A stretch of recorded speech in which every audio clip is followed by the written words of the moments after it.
I was elbow deep in grease when the text came through. It buzzed once, then twice, and I just knew. I didn't even have to look at the name. Amanda. I wiped my hands off on a rag, glanced at the phone, and read her message. I'm leaving. I'm with someone else. I emptied the bank account. It's over. The words hit me like a punch, but I didn't let them land. Not right away. I felt a tightness around my eyes, maybe a burn in my chest. But I was good at hiding things. I set the phone down, finished helping Mrs. Carlson pick out some tires, and went on with my day. No outburst, no drama. Just the hum of the shop and the sound of a wrench in my hands. Mrs. Carlson was talking about her son's wedding in Florida, but I wasn't really listening. I could tell she was nervous about spending the money, though. She kept going on about how she wanted the best tires, but didn't want to break the bank. The irony wasn't lost on me. My phone buzzed again. Same damn text. The tone of it, cold, like she couldn't care less. She was practically daring me to be devastated. But I wasn't. At least, I wasn't going to give her that satisfaction. I'd seen it coming. Late nights, the distance, those cryptic phone calls. She hadn't even tried to hide it. I'd seen the signs, and deep down, I knew.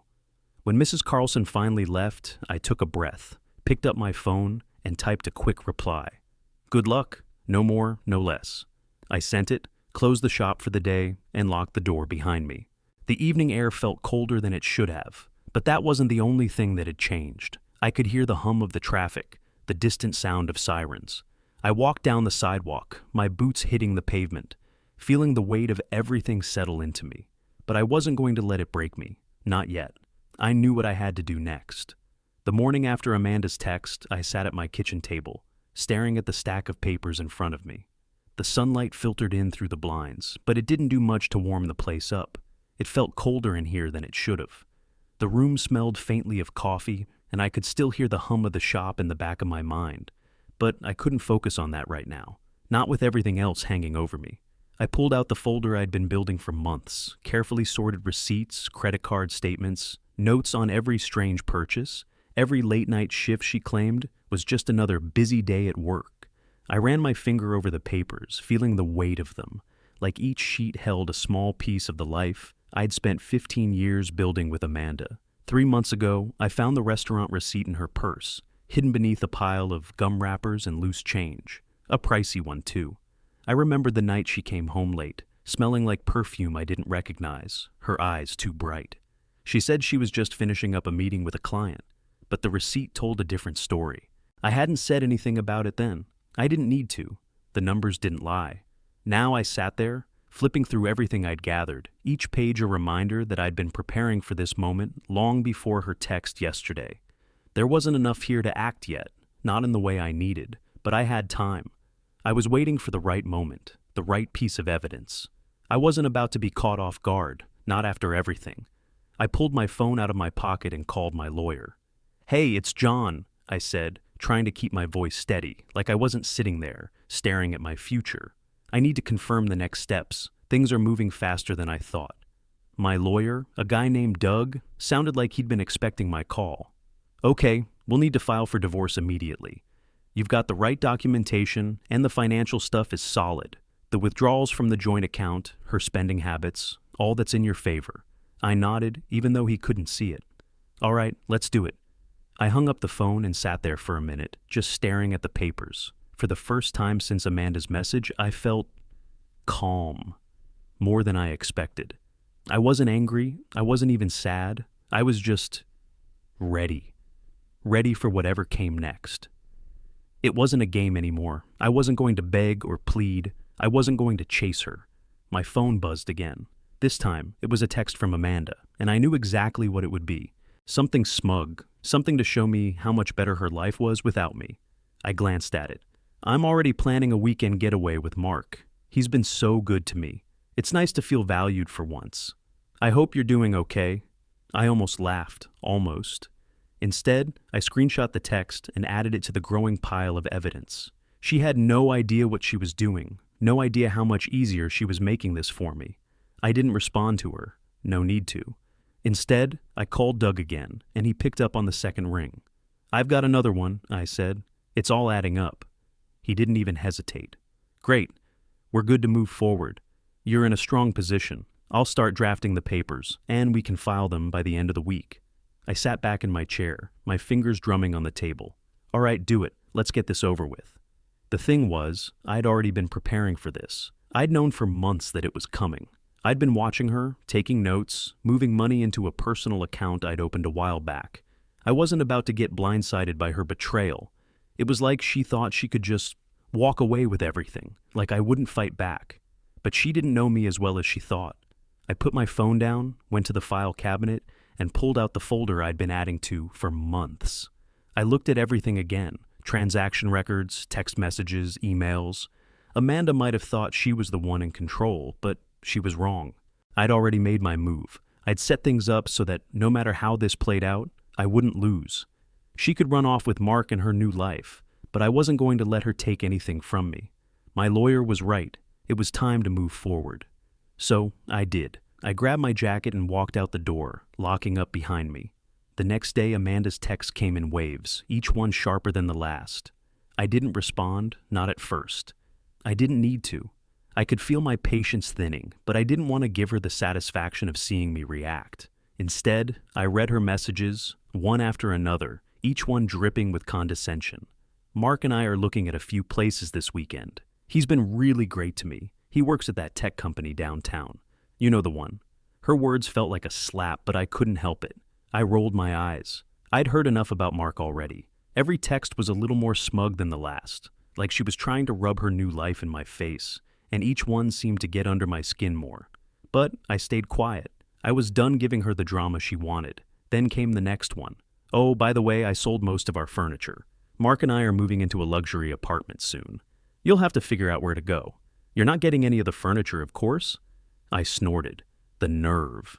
She honestly thought I was going to beg her for the couch or the stupid coffee table we'd picked out together years ago. It was all just stuff. It didn't matter anymore. I tossed my phone on the counter, hands shaking just a little. There was something about the way she dismissed everything. The life we'd built, the work I'd put in, that made my blood boil. She didn't just want to leave me. She wanted to erase everything I'd done. But I wasn't about to let her. I grabbed my jacket and drove over to the house I'd inherited from my father, the house that meant something to me. I knew the place better than anyone. It had been in my family for generations, and now she was just going to sell it off, like it meant nothing. She'd never appreciated what we had, never looked past the surface. I parked in the driveway, the tires crunching on the gravel. The house was quiet, too quiet. I walked inside, and the silence was deafening. The walls seemed smaller now, as if they'd shrunk in the time since she'd left. I went straight to the kitchen, where the papers I needed for the divorce hearing were spread out on the table, the evidence I'd been gathering. Everything was in order, but I wasn't just thinking about the paperwork now. I picked up the photo album that had been sitting on the shelf for years. I opened it to the first picture, Amanda and me, young and smiling, on the beach, so damn in love. I barely recognized the woman in the photo anymore. She'd changed so much. Her eyes used to have that sparkle, the one that made me think she really saw me. But over time, it faded. The more she climbed her career ladder, the more she spent her nights out, the more she looked down at me. She never understood why I worked as a mechanic, why I spent my days under the hood of a car. She never cared about the business I built, the shop I poured my heart into. And now she was mocking it, talking down to me like I was some kind of failure. I flipped through more pictures, remembering how she started caring more about appearances, more about keeping up with people who had more money, more connections. It wasn't just the late nights or the phone calls I couldn't hear, those were bad enough, but it was the constant critiques of me and my work. It was like nothing I did could ever be good enough for her anymore. The irony hit me in the gut, and I couldn't help but smile, a small, bitter smile. She thought she was moving on, thought she could just walk away and leave me with nothing, but she was making mistakes. Big ones, the kind you couldn't take back. I looked back at the divorce papers in front of me. I knew what I was claiming, the house, the auto shop, the assets I'd worked for. I had everything in place. She had no idea how much ground she was losing with every message she sent, every move she made. I wasn't about to let her take any more from me. I stood up and walked over to the desk, where I kept all the legal stuff. My lawyer's words echoed in my head. You're in a strong position. She's dug her own grave, John. I wasn't going to let her drag me into it. No more. I had everything I needed, and soon I'd be walking out of this mess with everything that mattered to me. The business, the house, my life. It wasn't hers anymore, not by a long shot. I put the photo album down, took one last look around the house, and grabbed the folder with my documents. There was work to do. I walked into Doug's office feeling like I was crossing into enemy territory, but this time it was different. I wasn't walking in as the victim. I was walking in with the upper hand, ready to take control. Doug sat behind his desk, leaning back in his chair. His office smelled faintly of coffee and old leather. The walls were lined with bookshelves, and I could tell he was used to handling people who were in the middle of a mess, people like me. The second I sat down, he pulled a few papers from a stack on his desk and started flipping through them. "You've done your homework, John," Doug said, his voice calm but steady. "The withdrawals from the joint account, the credit card charges, all of that works in your favor." I nodded, tapping my fingers on the edge of the chair. I knew she'd try to make a clean break. She's using that account for her new life, whatever that is. Doug glanced up at me, his eyes sharp. "That's going to be important in court. We'll use that as proof that she's not acting in good faith. But we also need to show that you've been keeping your finances separate for a while. The more we can prove she's mismanaged things, the better." I let out a breath, feeling a little lighter. "I've got that covered. I've been moving money into my personal account for months, tracking everything, keeping records." He gave a short nod, flipping through a few more papers. "Perfect. We'll need to highlight that.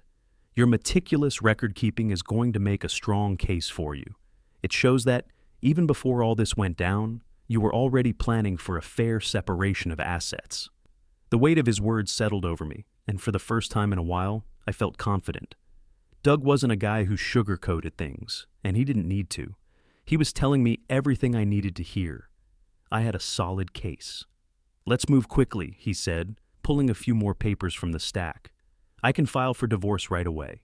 We'll freeze her access to the joint assets, and then we can start building the case for the financial settlement." "Freeze her access?" I asked, raising an eyebrow. Doug smiled slightly. "Yes. The second we file, she'll lose the ability to pull anything more from the joint accounts. We'll make sure she can't do any more damage." That felt good, real good. It was one thing to be betrayed, but it was another to have someone trying to take what you'd worked for. I wasn't about to let that happen. "So what happens after the filing?" I asked, trying to focus on the next steps. "After the filing, we'll start the discovery process," Doug explained, leaning forward a little. "We'll gather more evidence. If she's hiding anything, it'll come out. And then we'll push for a settlement. I'll work to get you a fair one. Your business, your house, and everything you've worked for will be protected." I let that sink in. The business, the house, everything that mattered. I couldn't imagine losing any of it, not to her. I thought about the shop, the one place I could always count on, the one thing I'd built from the ground up. For a while now, I'd been thinking about expanding. I'd set aside some money, quietly looking into the idea of opening a second location. My business was strong. It wasn't just surviving, it was thriving. I didn't know what Amanda thought she was going to get out of all this, but it wouldn't be a piece of that. "I've been planning to expand the shop," I told Doug, leaning back in my chair. "I've been saving for it, and it's in a good position. I'm not about to let her touch it, not after everything she's done." Doug nodded. "I think we'll be able to protect that. Your business is separate. You've been smart about it. We'll make sure she doesn't get a slice of it." A weight lifted off my chest, and for the first time in a long while, I started to think about the future. My future. The one where I wasn't looking over my shoulder, wondering what Amanda was going to do next. The one where I had control. I stood up, shaking Doug's hand. "Thanks, I'm ready to move forward." "You've got everything in place," Doug said, smiling slightly. "You've been ahead of the game this whole time." I left his office with a clear sense of direction. No more surprises. No more wondering what Amanda would do next. I had my plan. I was going to protect everything I'd built. And when the dust settled, I was going to come out on top. The courthouse was colder than I expected. I guess I'd built it up in my mind as this monumental place. But once I was there, it just felt like any other building. It was a big room with high ceilings, the sound of footsteps echoing off the stone floors.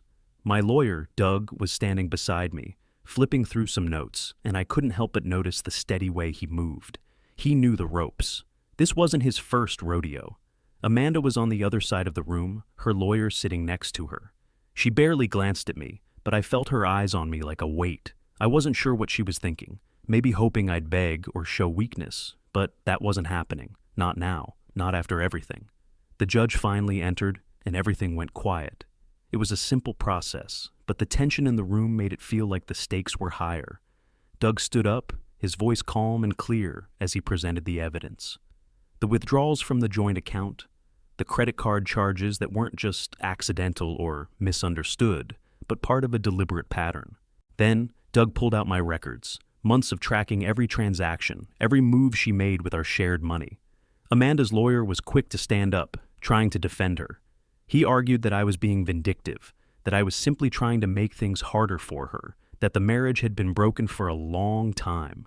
He painted Amanda as the victim, as someone just trying to move on with her life. I couldn't help but let out a breath through my nose, a small, quiet sound. It didn't bother me. It was almost laughable, hearing him try to sell that story, when the evidence was staring everyone in the face. Doug didn't flinch. He stayed calm and steady, letting the facts speak for themselves. And the facts were clear. The judge listened, nodded a few times, and then said something that hit me harder than I expected. All shared assets are to be frozen until further review. The words felt like a punch in the chest, but in a good way. That was it. That was the moment. Amanda had no more control over anything we shared. Her access to our joint accounts, her ability to spend whatever she wanted without consequences, it was all gone. I kept my face neutral, but a small part of me couldn't help but feel a quiet satisfaction. The first step was done. The power had shifted. I wasn't just reacting to her betrayal anymore. I was in control. The hearing wrapped up quickly after that. Doug and I walked out of the courtroom, and I could feel the weight lifting off my shoulders step by step. As we passed Amanda, I could feel her gaze on my back. She didn't say a word, but the silence between us was louder than anything she could have said. I stepped out into the hallway, taking a deep breath, trying to ground myself. My heart was still racing, but now it was a different kind of race, one I was winning. Then I heard their voices. I didn't mean to overhear them, but they were standing near the exit, talking in low, heated voices. It was Amanda and her new boyfriend, Mark. I could tell right away that things weren't going as smoothly as they had painted. Amanda sounded agitated, her words sharp. "I didn't think it would be this expensive," Amanda was saying, her voice clipped. "I thought this would be easier. Moving out, getting the new place. It's all more than I expected." Mark's voice was lower, more annoyed. "Well, maybe if you weren't so eager to get rid of everything, we wouldn't be in this mess." It was like hearing the sound of a balloon slowly deflating. I couldn't stop listening, though I knew I probably should have walked away. But I stayed, hidden just out of view, listening to the cracks in the life they'd been so eager to build. "You promised me," Amanda snapped. "You said this would be perfect. I can't just go back now. I'll make it work. I'll figure it out." Mark's voice dropped, resigned. "You should have thought about that before you sold half your stuff, before you threw everything away." I stood there, listening, feeling a strange sense of relief. I didn't know what I'd expected to hear, but hearing Amanda's world crumble, seeing the cracks in her perfect new life, it was like a weight lifted from me. She'd thought she could just walk away without consequences, but now, here she was, trying to hold it all together while the pieces were falling apart. I took a deep breath and turned away, walking down the hall without a second glance. I wasn't going to stay and listen to her struggle anymore. The first hearing was done. It felt like a victory, but it was more than that. It was the first step in taking back my life. And Amanda, well, I couldn't help but feel that whatever plans she had for herself, they weren't going to go as smoothly as she thought. Not anymore. It started with the phone calls. I'd be knee-deep in engine parts or working through an issue with a customer, and then my phone would buzz. It was Amanda, again. The first couple of times, I ignored it. I had nothing left to say to her. But then, the calls kept coming, one after another, each one more desperate than the last. "John, I need help," she'd say, her voice strained. "Things aren't going as smoothly as I thought. I can't make ends meet on my own. I might have made a mistake." I didn't respond, but I could hear the underlying plea in her voice. She wasn't just asking for money, she was trying to test the waters to see if I'd cave. But I knew better. The next day, another message. "I'm not sure this was the right choice. I've been thinking about everything. Maybe I rushed into it. I miss you. I miss what we had. Can we talk?" I could see through her act. This wasn't about reconciliation. It was about control, about pulling me back in when she realized how messy her new life was. I wasn't buying it. I didn't respond. I didn't need to. I kept my focus on the shop, the only thing that mattered right now. Business was picking up, and I was working harder than ever to make sure things stayed that way. I launched a new line of products, car accessories, stuff I knew I could sell at a decent markup, and the response was better than I'd hoped. People were buying, and it brought in fresh income. It wasn't just the day-to-day repairs anymore. The shop was expanding in ways I hadn't expected, and for the first time in a long while, I could feel a real sense of progress. Amanda, on the other hand, was doing everything she could to keep up the appearance of her new life. Every time I checked social media, there she was, posting pictures with Mark. Always the perfect angle, always the perfect smile. But there was something off about it. The captions were defensive, almost like she was trying to convince herself that everything was fine. "Living my best life, finally," one post read, but there was a crack in the smile. The eyes didn't match the words. You could see it in the way she clung to Mark like he was her lifeline. And yet, the more she posted, the more I could tell she was struggling. Her posts weren't about happiness. They were about showing everyone else that she had moved on. I didn't engage with her online. That would have been a waste of time. But I couldn't ignore the signs. She was unraveling, and I wasn't going to be the one to pick up the pieces. The shop, though, my pride and joy, was thriving. More customers, more work than I'd anticipated. I'd hired a couple of new employees to help keep up with demand. Business was steady, and I could finally see the payoff from all the years I'd poured into it. I wasn't just surviving, I was succeeding. I had something to show for all the hard work, and it felt damn good. One afternoon, after a long day of fixing up a car that had more issues than it was worth, I stopped by the local bar to unwind. I wasn't in the mood for anything serious, just a drink and a bit of peace. The bar was quiet, the hum of casual conversation blending with the clink of glassware. I grabbed a stool at the far end and ordered a beer. That's when I saw him, Mark, Amanda's new boyfriend. He was sitting at the bar, alone, looking out of place, trying to act like he was above it all. His posture was stiff, and he kept glancing around, like he was worried someone would recognize him and maybe pull him into a conversation he didn't want. The guy was clearly trying too hard. I didn't give him the satisfaction of acknowledging him. Instead, I leaned back on my stool, took a sip of my drink, and watched him squirm. I wasn't about to waste my energy on someone who had no idea what it meant to build something real, to put in the hours, to sweat over a business. For a moment, I almost felt sorry for him. He had no idea what was coming, no clue how badly he was setting himself up for a fall. But then the thought passed. He wasn't my problem anymore. I turned back to my drink, letting the moment pass. The last thing I needed was to get caught up in whatever drama Amanda had stirred up. She had chosen her path, and I'd chosen mine. The door opened, and I heard a couple of regulars walk in, their voices familiar and comforting. It was like I had my life in front of me, right here in this bar, the noise, the chatter, the easy rhythm of the world going on without Amanda's chaos in it. I was moving forward, whether she liked it or not, and for the first time in a long time, it felt good to just sit back and enjoy the ride. A few weeks later, I was elbows deep in an engine when my phone buzzed. I didn't think much of it at first, just another call I didn't want to take, but then I saw the name on the screen. Doug. I wiped my hands off and picked up the phone. "Hey Doug, what's up?" He got straight to the point. "Got an update for you. Amanda's been making some poor choices." I leaned against the workbench, taking in the news. "What do you mean?"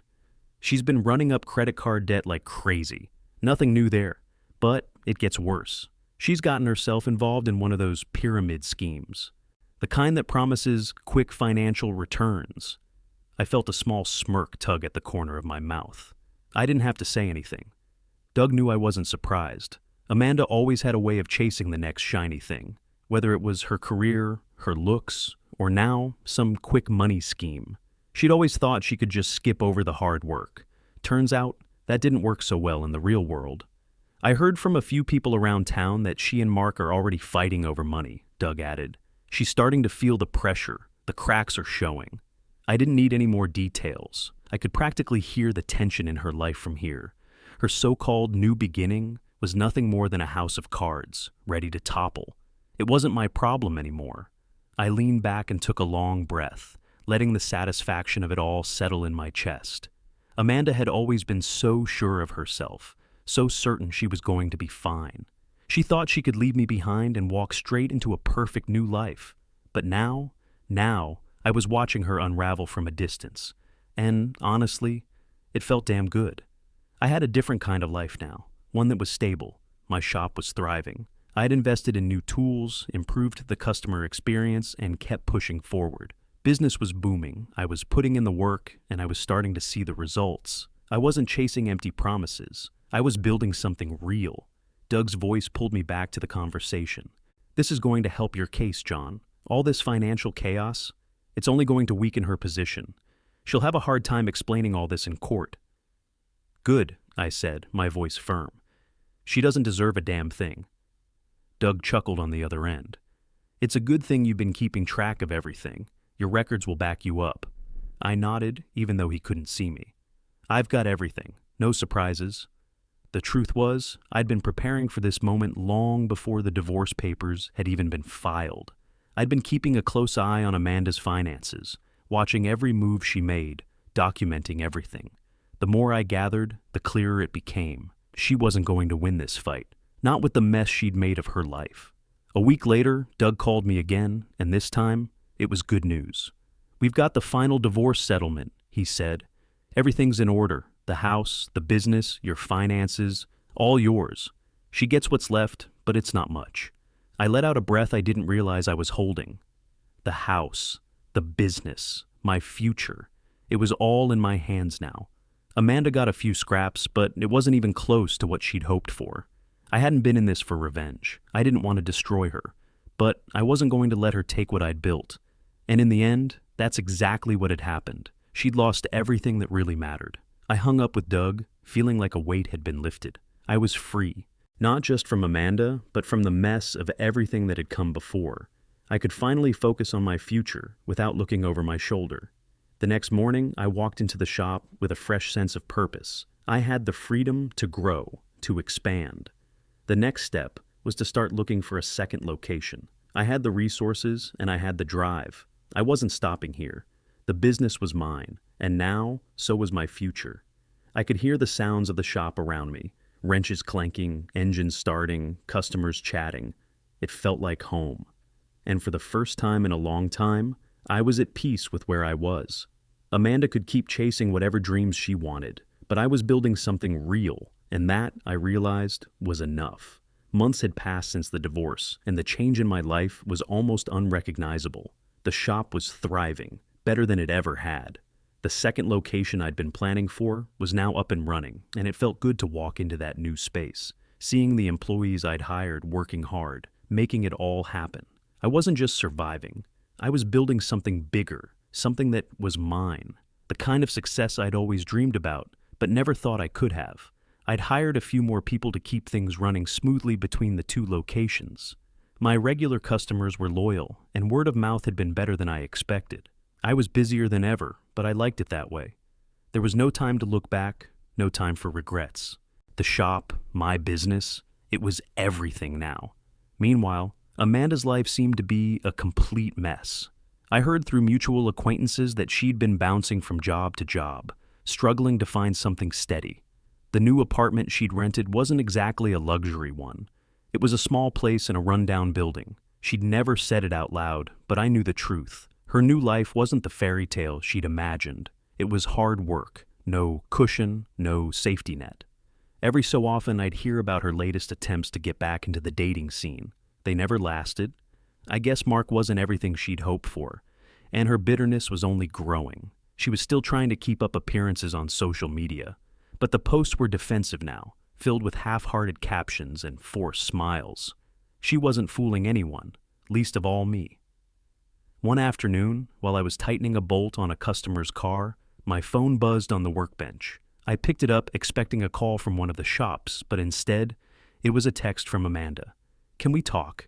I've been thinking about everything. I want to make things right." I stared at the message for a few seconds. It wasn't the first time she'd reached out like this. Every few weeks, she'd send some version of the same thing, asking to talk, apologizing, pretending like she was ready to own up to her mistakes. But I wasn't interested anymore. I had moved on. I was doing better without her, and she couldn't change that. So I didn't respond. Instead, I slid the phone back into my pocket and went back to work. The sound of tools clanking, the steady hum of the shop, it was all I needed to focus on. Everything I'd worked for was finally coming together. A couple of days later, my lawyer called me. I could already tell by his tone that it wasn't good news for Amanda. She filed another petition, Doug said, getting straight to the point, trying to revisit the settlement. She's hoping we'll budge on the assets. I rolled my eyes. What now? She's claiming she didn't get a fair deal, that she's struggling. But it's a non-starter. We're moving forward. The court's not going to take it seriously. We'll file a response and it'll be dismissed like the last one. I leaned back in my chair, letting out a slow breath. So, that's it? That's it. Her attempt to change the settlement is going nowhere. I could hear the satisfaction in Doug's voice. I was done. The case was closed, and it was final. Amanda could keep trying to pull me back into her drama, but I wasn't biting. I had everything I needed, and now she was left with nothing but her own mistakes. Later that week, things got a little more surreal. A reporter showed up at the shop, asking if they could interview me about the business. They'd heard the story of how I'd turned the shop around after the divorce, and they wanted to cover it. At first, I wasn't sure I even wanted to talk about it, but something in me pushed me to say yes. The interview was short, but in the end, it felt good. The reporter asked about the challenges, about the decisions I'd made that had led to the shop's growth. I wasn't one for bragging, but I was proud of what I'd built. Every long hour, every sacrifice, it had paid off. I just kept pushing, I said, leaning back on the stool in front of the reporter. Sometimes, you just have to keep your head down, keep working. You can't control what other people do, but you can control your own future. The reporter jotted down notes, clearly impressed by my attitude. I didn't think it would be some big story, but it felt like a small victory, the kind of win I could savor, the kind that told me I had my life in my hands and I was in control. After the interview, I sat back at the counter, watching my employees work, the steady hum of the shop around me. I had my own little empire now, something that was mine. And the best part? I had earned it all by myself. No shortcuts, no quick fixes, just hard work. And as for Amanda, she could keep trying to force her way back into my life, but I was done. I was better off without her. The past was the past, and I was moving forward, building a future I could be proud of. I sat back in the chair, my eyes scanning the shop, my shop. It still felt surreal sometimes, seeing how far I'd come.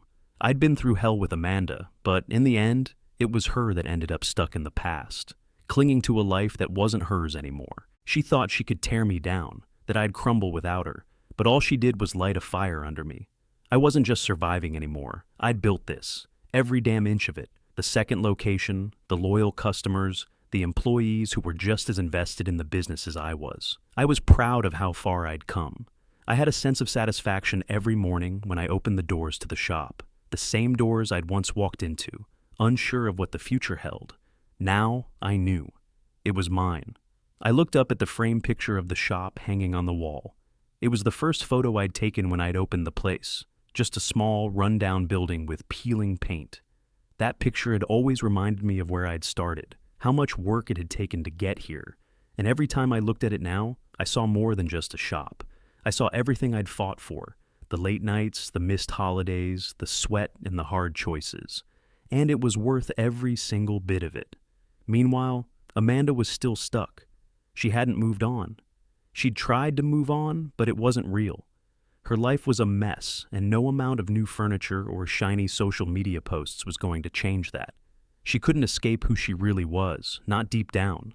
She wasn't the same person who used to laugh and dream with me. She was someone else now, and I wasn't interested in that version of her. I'd walked away, and it was the best decision I'd ever made. I turned my attention back to the shop, the sound of tools clicking and the engine purring as another customer's car was fixed up. This was my world now. I didn't need her anymore. I didn't need any of the lies or the drama. I had my business, my future, and that was enough. My phone buzzed on the counter, pulling me from my thoughts. I glanced at it. New order, a car repair, the kind I was always happy to take on. The customer needed some work done on an old Mustang. I'd fixed up a few of those over the years, and they always brought in a decent profit. The job would keep my guys busy for the next few days, which was perfect. Life was moving forward, just like it should. I set the phone down, stood up, and got back to work.